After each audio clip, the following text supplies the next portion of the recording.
आज घरात एकही भाजी नाही आहे. मी तुम्हाला झटपट सोपी आणि जबरदस्त रेसिपी दाखवणार आहे की जी फक्त टमाटरपासून बनणार आहे.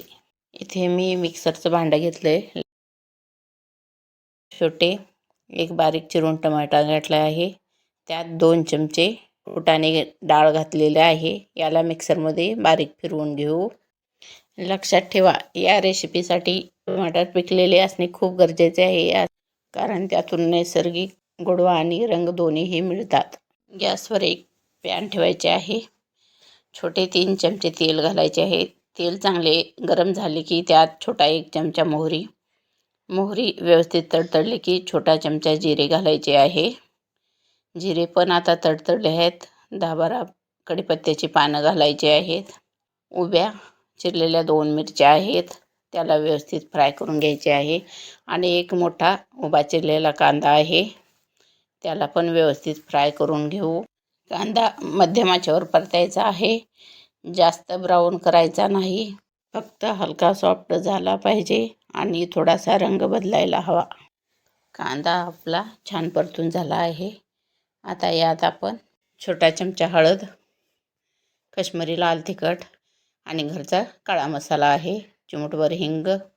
आता याला व्यवस्थित फ्राय करायचे आहे. गॅस मध्यम ठेवायचा आहे, नाहीतर मसाले करपतील आणि कडवू लागतात, म्हणून मध्यम आचेवर करायचं आहे. आता यात आपण टोमॅटोची प्युरी घालून घेऊ. सगळे मिसळून घ्या आणि गॅस मध्यम आचेवर ठेवा. इथे पाणी अजिबात घालू नका. टोमॅटोमध्ये पाणी असते, त्याच्यातच ही भाजी व्यवस्थित शिजून निघते. थोड्या वेळाने तेल सुटायला लागेल आणि रंग छान गडद होईल. हे मिश्रण 7 ते 8 मिनिटे मध्यम आचेवर हलवत शिजू द्या. व्हिडिओमध्ये दिसेल तुम्हाला सुरुवातीला मिश्रण पातळ असतं, नंतर ते दाट आणि चमचमीत होतं. हाच संकेत आहे की आपली भाजी योग्य प्रकारे शिजत आहे.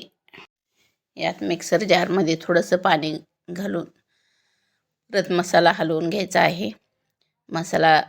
पाणी थोडंसं घालून हलवल्यामुळे मसाला अजिबात करपत नाही. आता यात 2 वाटी गरम पाणी घालायचे आहे. पाणी अजिबात थंड घालायचे नाही. थंड घातले तर भाजी चवीला छान लागत नाही, म्हणून पाणी गरम करूनच घालायचे आहे. आपल्या घरात पूर्वीपासूनच साध्या पदार्थांना खूप महत्त्व दिलं जातं. आलं, लसूण, कोथिंबीर, मीठ घालून याची पेस्ट केलेली आहे. ते घातल्यामुळे भाजीला खूप छान चव येते. छोटा चमचा गरम मसाला आणि भाजीची खास सिक्रेट जी रेसिपी खास बनवते, एक छोटासा गुळाचा तुकडा. गुळामुळे टमाटरचा आंबटपणा आणि मसाल्याचा तिखटपणा व्यवस्थित संतुलित होतो. आणि वरून थोडीशी बारीक कोथिंबीर चिरून टाकायची आहे. हे सर्व मिक्स करा आणि ही भाजी फक्त 5 मिनटं शिजू द्या. आता ही भाजी शिजलेली आहे. असेच नवीन व्हिडिओ पाहण्यासाठी माझ्या चॅनलला सबस्क्राईब करा आणि कमेंटमध्ये कशी झाली ते नक्की कळवा. लाईक करा, शेअर करा आणि माझ्या चॅनलला सबस्क्राईब करा. आता आपली भाजी तयार आहे. सर्विंग बाउलमध्ये काढून घेऊ. धन्यवाद.